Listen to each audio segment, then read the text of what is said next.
Sebastian Takle, welcome to the podcast. Thank you very much. Thanks for having me. Or should I say vlogcast? We're having an identity crisis with this podcast of ours, but you're at least the pilot of the identity crisis today. So it's only downhill from here. It's always good to be the test subject. Yeah, it's always good to be test subject, right? So Sebastian, tell us about yourself. So I work at what is called the DNB's Financial Cybercrime Center. So DNB is one of the largest banks in the Nordics, and their Financial Cybercrime Center, or FC3 as we call it, is basically, for all intents and purposes, their counter-fraud unit. So DNB is present in something like 19 countries, and we have the global responsibility for the counter-fraud work, working everything from sort of awareness training and prevention, and all the way to monitoring transactions, stopping them, and communicating with customers.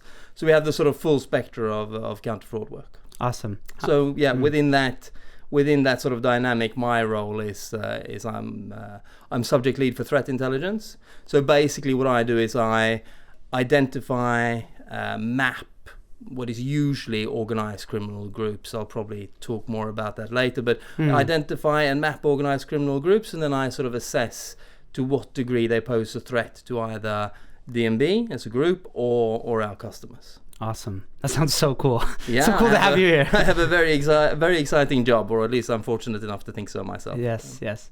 So tell us a little bit more about this Financial Crime Center. How many people are in there? So we're about 13 people at the moment, and it's a very sort of interdisciplinary group. So you've got everything from, obviously we have a lot of highly technical people doing things like writing our own rules in the systems, and transaction monitoring, and stopping transactions, and automating whatever can be automated. So there's an awful lot going on the technical side. And then on the absolute opposite side of that, you'll find me with approximately zero technical skills, but hopefully a different skill set I can bring to the team. So I think that's one of our strengths, is being able to value different aspects. Not everyone needs to be the technical guy or girl. We can have different strengths. So that's sort of the role there, and my job sort of becomes to feed FC3 with what's basically intelligence. I suppose I should take a little step back at some point and make it clear that FC3 obviously finds a lot of its intelligence, and they find it themselves. These are extremely competent people who know what they're doing, and an awful lot of the information we gather, and the information we gather about threat actors and how they work and what they're doing and who they're targeting, this is coming directly out of FC3 with no interference from me. Obviously, it's they're more than capable enough to do that themselves. But my job sort of becomes to tie it all together and have the slightly larger picture on not necessarily just what's happening now, but what will happen in the future. Awesome. Yeah. Maybe a stupid question, but why does a bank need a financial crime center? Well, no, that's actually a very good question, and I think it's important then that I make a little distinction here that we're the sort of counter-fraud unit, and that means that we don't handle the anti-money laundering work. There are lots of people in a large financial institution like DNB who handle AML work, as it's known, and an awful lot of resources, very, very competent people. That's not what we do. So we sort of handle what I call the sort of primary crime, where someone is defrauded in the sort of first instance. So if you were to defraud me, that's where hopefully a cybercrime center would come in and stop that. If you were successful in defrauding me and decided to launder the money, that's when a sort of anti-money laundering team would hopefully pick up on it. So therefore we're quite early in when we're looking at what's going on, and we're able to prevent a lot of transactions from going, as opposed to just being reactive to what's happened. Cool. What do you have to react most to? You mentioned fraud.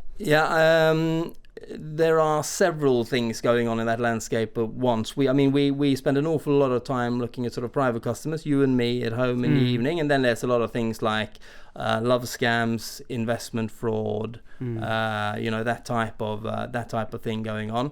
Obviously, as looking at the tools, there's an awful lot of phishing emails going around and things like this that people have to be aware of.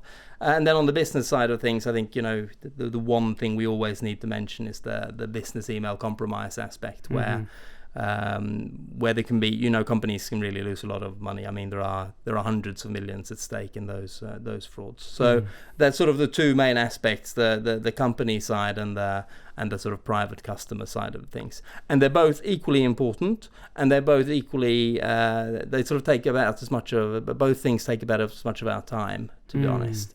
Some things are obviously easier to detect than others, but that's just always going to be the case. And then obviously we handle fraud against DNB as well, so that'll be things like loan fraud and credit card fraud and things like that. Not all of those things necessarily fall within our scope, but quite a few of them will.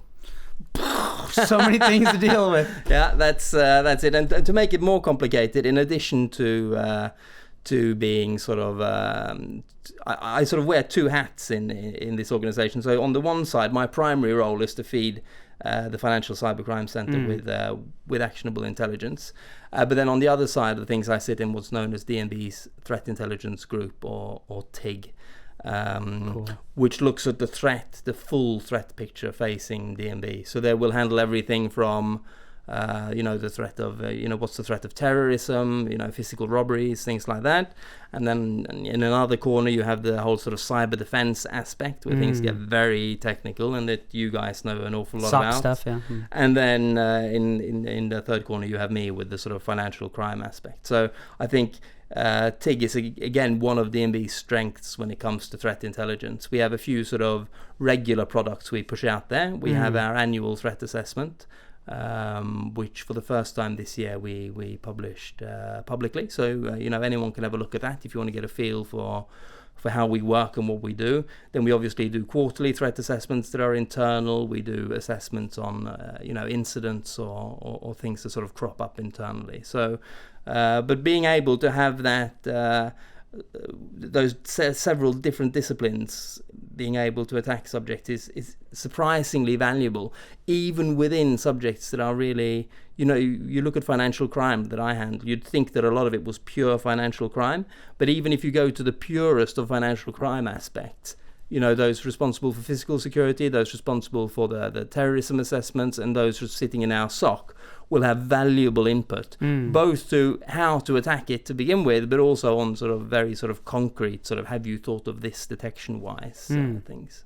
So do you have like a monthly meeting or a weekly meeting? We have, the Threat Intelligence Group has bi-weekly meetings, but the point is that we're in contact every day, right? We talk together all the time. So that's a very small group, and we sort of work very closely when it comes to things like that.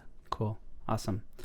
So I brought you in today to talk about threat intelligence, but I'm going to be all over the place because everything is so cool to me. Just like me. Yeah, right. Well, this is good. This is good. So the subject lead for threat intelligence. What do you do when you go to work? So I spend a lot of time looking at threat actors, sort of who's attacking us and how. I think that threat intelligence, if you look at the way it's been done for a long time, it's had a large focus on the how are people attacking you to be able to sort of counter that a bit sort of efficiently. But I spend a lot of time on who is responsible. I find it surprising that we're not more interested in who. Someone's trying to steal $1 billion from you. The first thing I ask is who.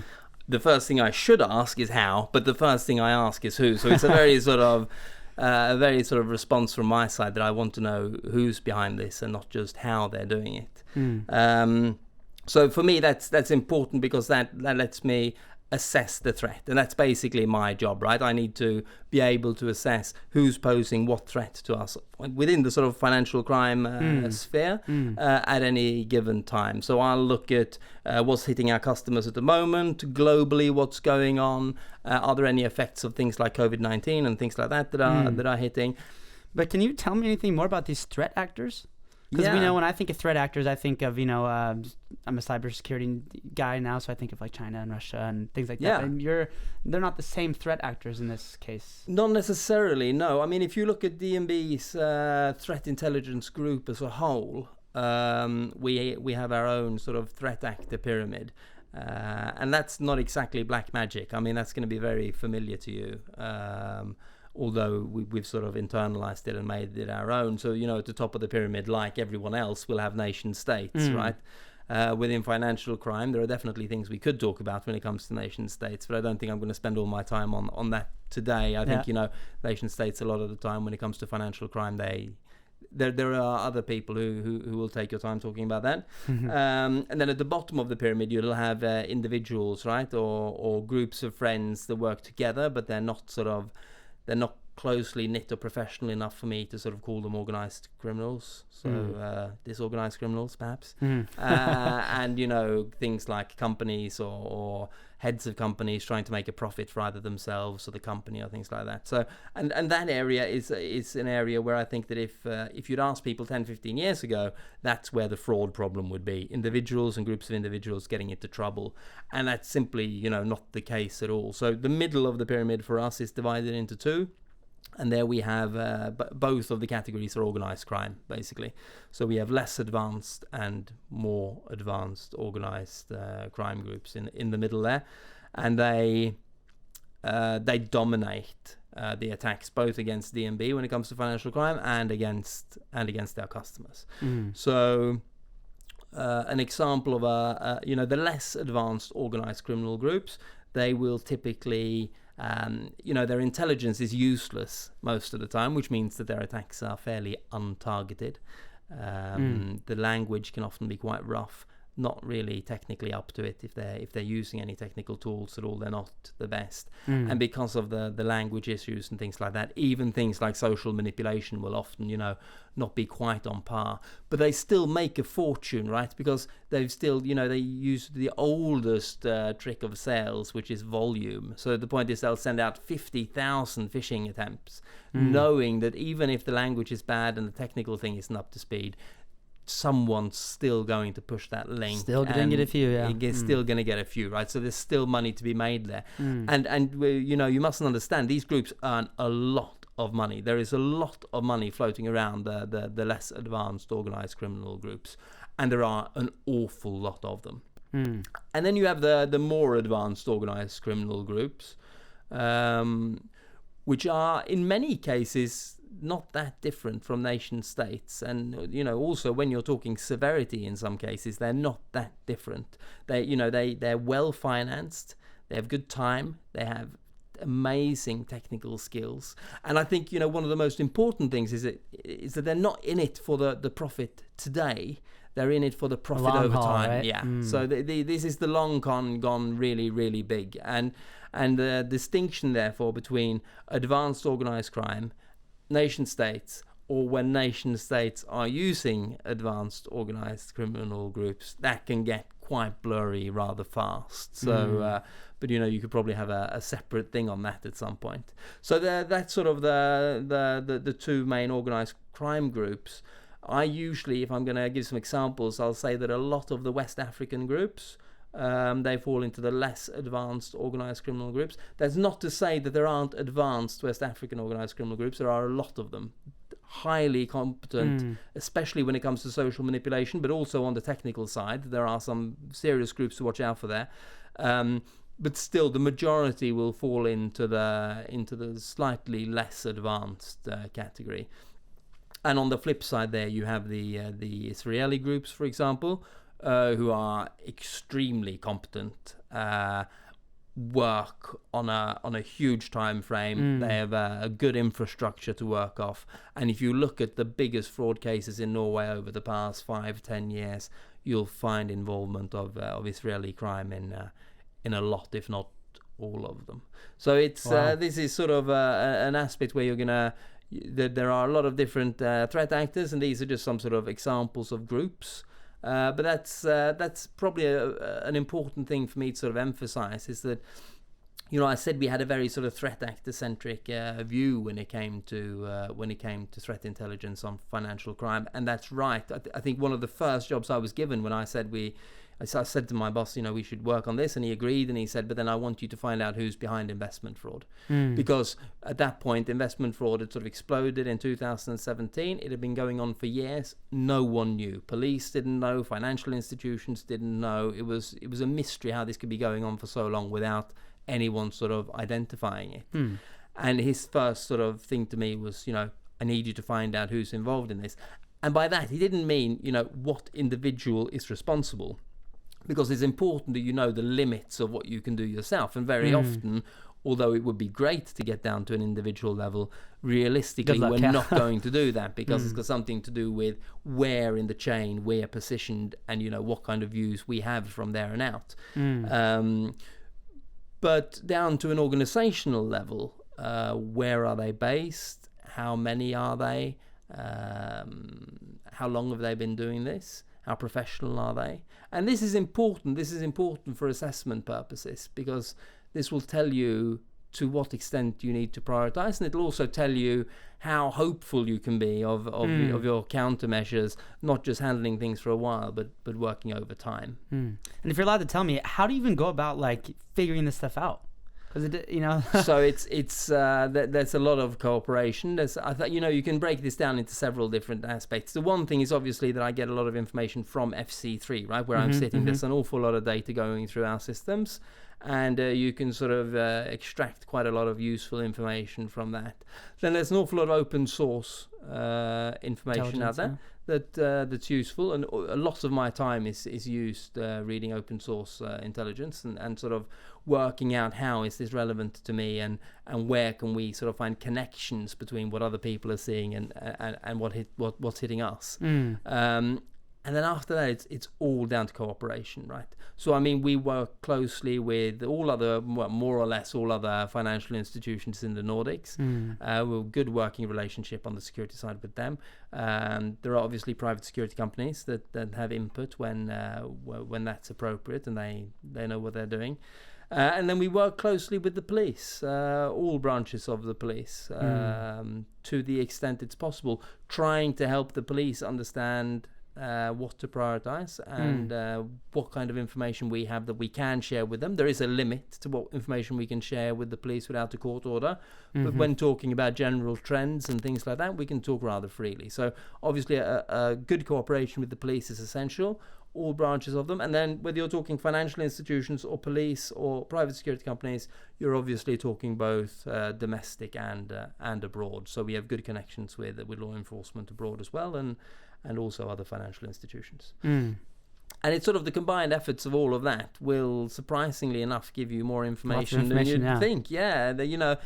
Information is out there. In 2020, the problem usually isn't finding information. It's understanding how credible it is, and it's finding out where it's hidden in a large heap of information. So that's usually our issue. Yeah. And these threat groups, I'm assuming, working with international law enforcement agencies, are they going after, they have to prioritize as well, right? Are these groups, some of them do business email compromise, some of them do ransomware? Are you talking about those sort of groups, or? Absolutely. So I think I'm just going to take a quick step back. If I can just take a quick step back from there, I think that it's important to understand that when you're looking at these threat actors, they're not just involved in one type of thing. That would make our life very easy, wouldn't it? If sort of Group A did ransomware and that's sort of what they did, and they stuck to that and they didn't tell anyone else what they were doing or how they were doing it, that would make our life very easy. And the reality is just that that's not what's going on at all. So firstly, we know that within the sort of financial crime sphere, a group that's involved in one type of financial crime, for example, love scams or investment fraud or something, they will also be involved in other types of financial crime. And at the very least, they will obviously also be involved in money laundering, right? So because at some point they need to be able to use these profits they've made. So that's sort of the first aspect, that when you find one type of financial crime or I don't know if cyber crime is correct, or internet-enabled crime or something like that I think maybe Europol calls it, but wherever you are in that sphere, people are going to be involved in more than one thing. And then, of course, the interesting aspect for me, taking a step back from that again, is that, we're talking primarily about organized criminal groups. Okay, so organized crime, do they stick to one thing? Is that their sort of modus operandi? Do they have a silo and, okay, so we're an organized criminal group and, we do human trafficking. That's the way we do. We work financial crime. And the answer is no, that's not how that works at all either. Organized criminal groups, they try to make the most profit and in the shortest amount Follow of time money, without yeah. getting caught. Yeah, and therefore they'll be involved in several different things. So you look at the groups involved in financial crime; they're also going to be involved in, possibly narcotics, weapons. Human trafficking is huge at the moment. You're hard pushed. There are lots of groups involved in that. And then you have the terror financing or actual terror activities, as well, that will happen, mostly indirectly, but still they're there. So you end up with a situation where groups aren't just involved in one thing, that they'll be involved in a host of different criminal activities, and they'll also have connections to other organized criminal groups that again will be involved in other things. So if you follow the money through this, you're going to find connections to a lot more things than fraud, which people might not think are so. It might not be the most serious of crimes to most people, and I would completely agree with that. That's not necessarily the most the place that is natural to focus on, perhaps. So, but I think that we have a tendency to. If FC3 is going to work as efficiently as possible, we need to sit together in a team that works with the same thing, and we need to communicate internally in a small group, right? And that's a cool way of saying we need to build a silo with FC3 in it, right? Where you leave us alone to do our work. And most people have to work as efficiently as possible in 2020. There's not enough money to just sort of throw it around, and therefore that's where you get small groups of people working very tight-knitly with and communicating internally in their group. And I don't think that's necessarily a purely bad thing. That's how it has to be. But the problem with these silos is that the criminals don't care about them at all, right? It makes no difference to them. Like we've already said, they're just going to try to maximize their profits in the shortest amount of time. How do we get to goal with as much cash as possible? That's what they care about. And the reality is that even in things that will be primarily financial crime, for example, they're still going to pass through often things that have to do with physical security, or they're going to pass through things that have to do with digital defense, right, and cyber defense. And therefore, communication outside of your group through, for example, our threat intelligence group becomes so important, because despite us having to sort of constrain ourselves to these silos, the criminals have absolutely no intention of doing that at all. Yeah, they love it when you guys don't talk together. Yeah, that's without a doubt where their profit possibility lies, and I think that's one of the biggest things criminals have understood, is that if you just cross a few borders while committing crime, then you're fairly safe, right? Because it's so difficult for police to communicate. It's so resource intensive for them to communicate cross-border that if you cross enough borders with a small enough amount of cash each time, then you're going to be fairly safe, because we don't talk together. Yeah. So when you're telling me all this, I just think of you have your internal, you have the DNB and the law enforcement, you have your constellation there, and on the other side you have this sort of like mafia. Yep. That's taking Absolutely. money out, a bunch of different things. How do they ransomware or business email compromise? How does a hacker get their money out? Yeah, so that's we're not going to tell you that. No, I'm just joking.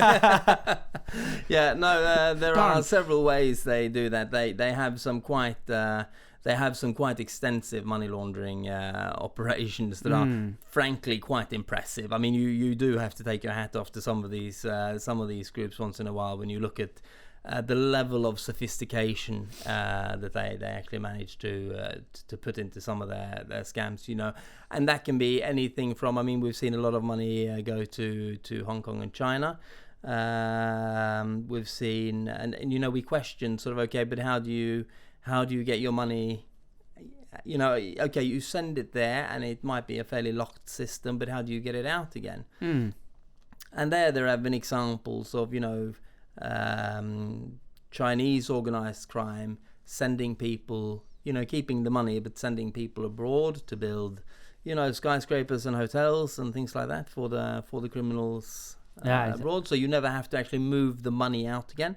They end up with property where they're sitting, and the organized criminal groups in China will keep their retirement. Cash, right? And the person who really loses out is the person who lost the money in the first place, and the poor people sent by organized crime abroad to build these buildings and hotels and what have you, because obviously they're not paid a lot to do this. Their families are back home, and so it's sort of So there are a lot of ways organized crime will launder money. We've seen everything from that. We've seen that during the COVID-19 crisis, some old narcotics money laundering channels were opened up again to handle cyber-enabled crime or fraud and things like that, because some of their usual channels for money laundering went down due to COVID-19, and then they're like, okay, what do we do now? And well, we've used these channels for money laundering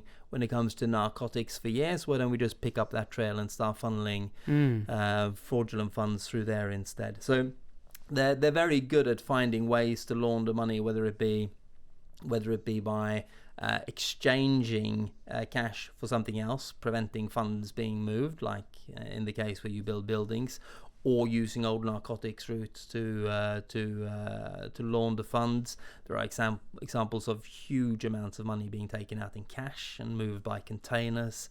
There are a lot of ways to skin that cat, so to speak. But the reality is that they adapt them all the time, and they find new ways of avoiding detection at any point. And that's one of the most important things when you're assessing a threat actor, right?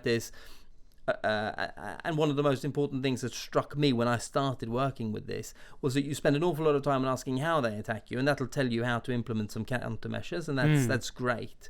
But what I was interested in was, okay, but are these people going to pose a threat to us in 2 months and in 2 years and in 5 years? What's the chances of that happening? And, if I implement countermeasures now, is that sort of going to throw them off, or are they going to spend 48 hours on working out how to get around those countermeasures? If we work with the police and they arrest 4 people in Norway, does that mean their operations are shut down, or does that make absolutely no difference to this group at all? And things like that are an important part of the assessments we make. And the reality is that in a lot of cases you see that you're talking about very large, very capable organized criminal groups, international, transnational organized criminal groups, where it takes a lot to cut them off completely. So it becomes more about stopping them where you can, and then a slight cat and mouse thing from there on out. Yeah, and I would assume it's kind of like the movies, right? When you catch somebody, when you actually get somebody red-handed, they're kind of on the lower end of the scale. You don't get the bosses don't involve themselves with day-to-day business. They're very good at distancing themselves, and I think that's more or less exclusively the case. What you're saying there, it's extremely rare that you'll walk in and catch someone on the high end here. And I think that has to do with how early in the process they distance themselves from what's going on. So realistically, they're going to distance themselves from this extremely early on, a long time before anything illegal happens, and they're not going to be involved with the money again until it's completely clean, and not only clean, but it won't even be in the form of cash anymore. It'll be in the form of shares in a company that's legal and making a profit, and that's sort of where they come in again. So I think it's extremely difficult to catch some of these people, and therefore, like I said again, the work preventing them getting the funds in the first place is where a lot of this can be done.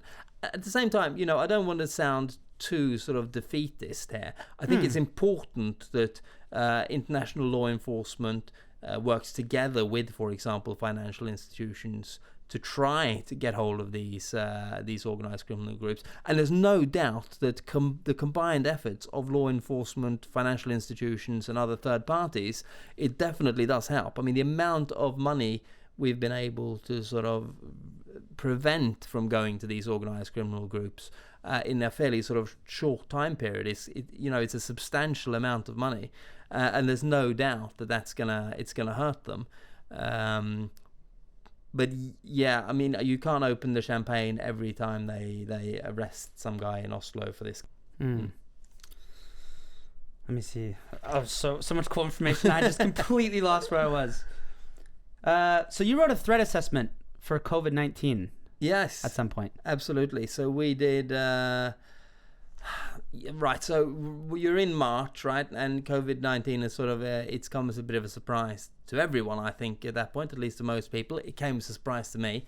And I sort of found myself in a situation where I realized that internally we were going to be delivering regular threat assessments on this, and we were going to be delivering the threat assessments on such a high level that, you know, there was no chance of me being able to deliver a sort of 2-pager every day. It was more like sort of, you have 1 bullet point, make yourself known, you know, or 3 bullet points, get your point across.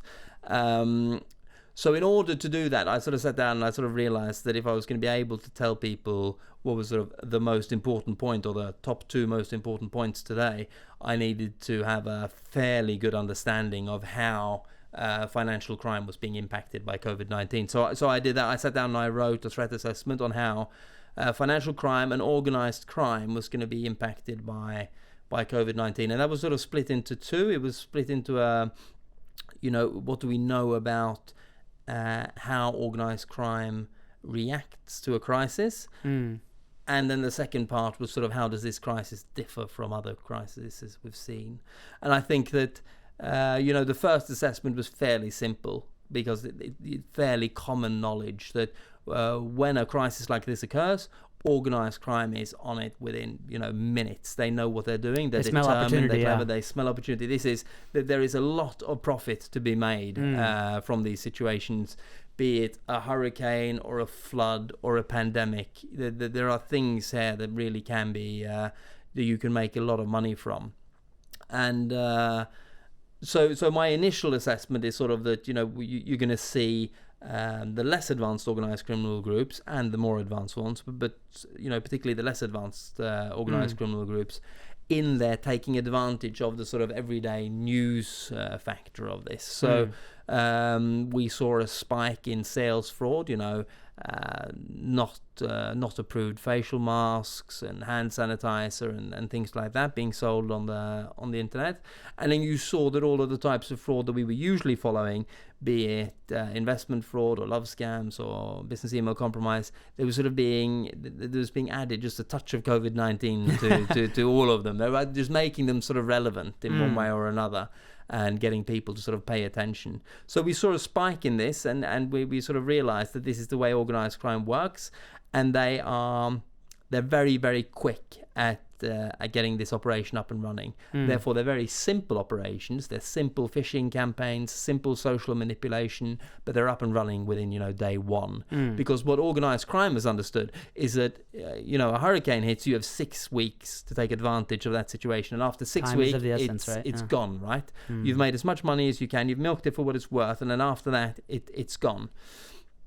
And that's sort of where the COVID-19 thing differs from other situations like this we've seen and monitored before. So in the COVID-19 situation now, we sort of realized that organized crime, especially the more advanced groups, were waking up to the fact that this wasn't as time sensitive as some other situations have been. So they sort of realized that if they spent 3 months on infrastructure and building up a proper let's make a good one. Yeah. They were still going to be able to make a profit from it because this situation wasn't going anywhere. And that's what and then we went out and we warned especially a segment of our corporate customers that they were going to see more advanced attacks over time, because you were seeing organized criminal groups really investing in infrastructure, everything from, you know, phishing campaigns and things like that being, you know, on the simple low end of things on the less advanced criminal groups,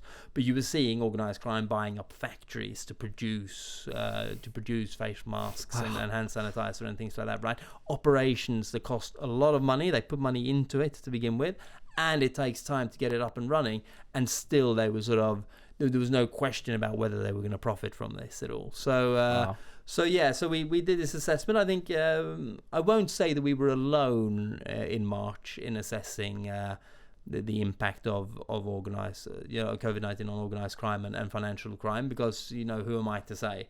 But I will say that I think we were one of the few people who shared this information at that point. So I know that quite a lot of third parties incorporated our assessment into their own their own assessments at that point. Which I think is brilliant, because that is for me the essence of threat intelligence on this level, is sort of that when you can share information with other people who are going to be able to use it in a good way, you need to do it. And that's where my boss Terje Fjellberg he's brilliant at that. So he was asked day one, someone called him and said, we've heard you've got an assessment on this, can we see it? And there was never a question of whether he was gonna let them see it or not. Of course, this was to be shared. So that's great. I think that's an important part of it. And then obviously after a while, the threat from COVID-19 sort of stabilized. I won't say that it went down drastically, but when assessing threats, there's always this thing with sort of you're often looking at risks, even if you shouldn't be, right? Because there are vulnerabilities that suddenly show up, and suddenly everyone's sitting at home and we don't have anyone to talk to and no one to sort of double check things with. These aren't threats, but there are actors out there who are very good at taking advantage. I'm sitting here thinking, how much does all this cost DNB and all these other banks and law enforcement? This is like a huge economic burden on your business. Yeah, I think the work we do, as opposed to anti-money laundering work, the sort of counter-fraud work is not, very little of it are we sort of required to do by law. So it's something we do ourselves. Now, obviously, it's something we do ourselves to reduce our own losses in the area. But I think that the main issue for us is being able to sort of take a social responsibility where you can in a lot of cases, because the point there is that if we don't stop these transactions, who's going to? I often meet people who say, but why don't this is the police's job, and I said, yeah, but how are the police supposed to prevent the transaction when you're in your online bank and you press send and you've got a West African account number there and it goes? How are the police supposed to stop that? There's no way they can. They're not part of that infrastructure. So it's got something to do with taking responsibility in an area where you're alone in being able to take responsibility. I think it was 1 billion Norwegian crowns, just over 1 billion Norwegian crowns was the amount attempted stolen from DNB and DNB's customers last year, if I remember correctly. Wow. So it's a fair amount of money that you're talking about. And, I think we stopped like 725 million or 750 million of that, something in that range. So it's a substantial amount of money that hasn't gone to organized criminal environments, in 2019 because we were there. So I think that... what was your original question? How much does it cost? I don't know. Fortunately, that's not my idea, but it's not cheap. But I would, without a doubt, say that it's cheaper than the alternative, which is not having us there. Yeah, because that brings me to the next point. Not having you there, that's just fueling that whole underground economy. Absolutely. And that sort of brings us to the issue that I spoke about earlier, where you sort of have... where you don't have criminals in silos just working business email compromise or just working ransomware, right? You have groups involved in ransomware and trafficking or weapons and narcotics and business email compromise and things like that. And that sort of puts you in a bit of a difficult situation when you're looking to prioritize your work, right? Because... okay, let me do an easy example, right? If I say to you that we've got 2 transactions going through our system, one transaction you're going to lose $100,000, on the other transaction you're going to lose $75,000. Which one do you stop, right? This is an easy question. You stop the transaction on $100,000. But the issue becomes more complicated if I say that, okay, but we know that the guy who's stealing $100,000, he's going to buy himself a new car, and the guy who's stealing $75,000, he's going to buy heroin and sell that on. Right, then your issue flips, and suddenly we're in agreement, basically, that here we're going to have to lose $25,000 extra because here we need to stop the money going into narcotics. And I'm not going to overdo the situation here. I'm not saying that all money stolen in fraud will go to narcotics or weapons or terror financing. But what I am saying is that such a large amount of it will, that when you're looking at a single transaction, it's really, really difficult to say that this transaction is going to go to the purchase of weapons and this transaction is just going to go to some guy who wants to buy himself a new car. It's very, very difficult to say. And that puts the police in a very difficult situation, right? Because basically, for a long, long time, financial crime has been sort of not been the most important thing they work with, because you're in a situation where you can choose between, should we react to financial crime or should we react to, for example, physical violence? Yeah. And there's no doubt right, that you and me can sit there and have interesting podcasts about financial crime, and it's all fun and games until someone gets a punch in the face, and then it's not funny at all, and we expect the police to show up. And therefore, for a long time, the situation's been sort of, okay, we'll prioritize the physical threats and we'll let financial crime slide to a larger extent than we're comfortable with. But the problem is that when you see that financial crime is fueling these criminal environments, when it comes to narcotics, weapons, trafficking, things like this, it makes those prioritizations a lot more difficult, right? So saying that one type of crime is important while another type of crime isn't, if you look at the extremes, that's easy. We can agree that murder should always be prioritized, and maybe a stolen bike isn't always the most important thing. But when you look at the center there with financial crime and all of this, it's very difficult to say that this is an important type of crime and this is a less important type of crime, because the waters very quickly become muddied. That's why all the work you're doing is so essential and important then. I think a lot of it is, yeah, I think so. And I think if I could just shoot in something sort of a bit on the side, I think that one of the important things to understand, especially for you and your listeners who are infinitely more competent on the technical side than I am, is sort of the difference in how threat intelligence works, because I meet a lot of people who are very good at threat intelligence. They've been working with it for a lot longer than I have. They're much better at it than I am. And they'll quite often disagree with the way I approach threat intelligence, especially this sort of threat actor centric view I have. I think they see it as a very sort of it's very sort of headline friendly. It's sort of look at him talking about all these organized criminal groups. Who cares? We should be talking about this. And I think that sort of boils down to a general sort of misunderstanding when it comes to how threat intelligence works, because threat intelligence in different areas works differently. So I usually, I compare it to the face of a clock or a watch, right? Where you have three hands going around. You have the second timer, you have the minute timer, and you have the sort of the hour hand going around.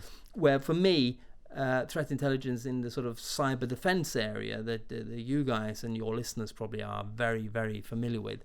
For me, that's the second hand of the clock spinning around so fast that you can see it moving all the time, right? There's something happening there all the time, and if you look away for a second, it's going to tick without you seeing it. That's the reality of the landscape that cyber defense works in.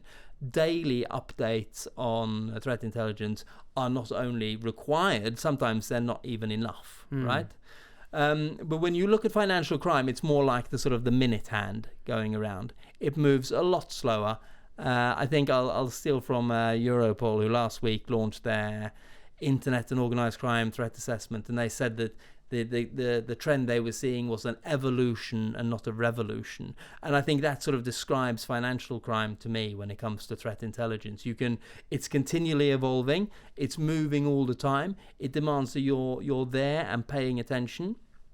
But sometimes you'll have a day where nothing happens, and sometimes you'll even have a week that's not particularly eventful. And if you look at the threats I talk about in this year's assessment, last year's threat assessment isn't publicly available. But what I can tell you is that I'm talking about a lot of the same groups. I'm talking about a lot of the same types of fraud, and that's because within this area, there's an evolution happening all the time. But that doesn't necessarily mean that there's huge changes on a daily basis. And, the end of that clock watch example for me is the sort of hour hand, which hardly moves at all if you're sitting watching it. And for me, that's sort of the physical aspect, whether it's the terrorism threat or the threat of, bank robberies and, physical robberies and things like that, that sort of moves even slower. But the fact that these things work in a slightly different way, and that there's a different speed to which threat intelligence is relevant in each area, by no means that it's more relevant for one area than another. So I mean the threat intelligence is just as viable whether you're talking about the physical threat, financial crime, or cyber defense. But we need to just accept the fact that it's going to work differently in different sides of things. Awesome. What are you looking for? If you look in your crystal ball for your world, if I was gonna have you back on, you have to come back by the way, but when I have you back, what are you gonna talk about then? What do you think is gonna change or evolve? I think, again, talking about awareness and how boring it is, I'm going to have trouble selling in exciting topics for you immediately. But I think that we need to talk about business email compromise. I think we need to talk about the fact that, in Norway last year, you had 150 million crowns lost in one case, and this year 100 million lost in another by companies who weren't acting recklessly, but who were targeted by extremely competent, big international, transnational organized criminal groups, and that the amount of money that they're getting away with here is it's too big to be ignored. So we need to have a deep and good look at business email compromise, and how business email compromise is many things all at once. When I say business email compromise now, I'm sort of talking the FBI version, which is sort of everything from spoofing of an email or things to actually changing the account number on the PDF, to an actual compromise where you have threat actors in your system who sit there for ages and monitor your behavior and how they can take advantage of it. I think we need to have a talk about business email compromise, and at the same time I'm going to refer back to Europol's Internet Organized Crime Threat Assessment, which was released last week, it's an important document for me because despite having good cooperation with the police and things like that, you don't get a lot of FaceTime with Interpol and Europol and things like that. So having a look at their perspective is important. There was nothing particularly surprising in their threat assessment this year. The newest thing was SIM swapping, which has been big abroad for a while, but it's new to Norway, so that we're gonna come back to that. But I think maybe the most disappointing thing was that they said that investment fraud was on the rise, and that this was I think they called it a fairly new trend or something like that. And I mean, I just so strongly disagree with this. It's been there for so long, and there are, Europol themselves in their 2017 report said that there was one organized criminal group that had earned 3 billion euros from investment fraud alone, right? And then you combine that with what I said about that when you have an organized criminal group that earns 3 billion euros, they reinvest this money, right? It's narcotics and it's weapons and it's things like this. We need to have a talk about investment fraud and how this ties in with other types of crime. Mr. Takle, thank you so much for your time. There's lots of interesting stuff here. I have millions more questions, but it just gives me a reason to have you back. Thank you very much for having me. Great. Cool.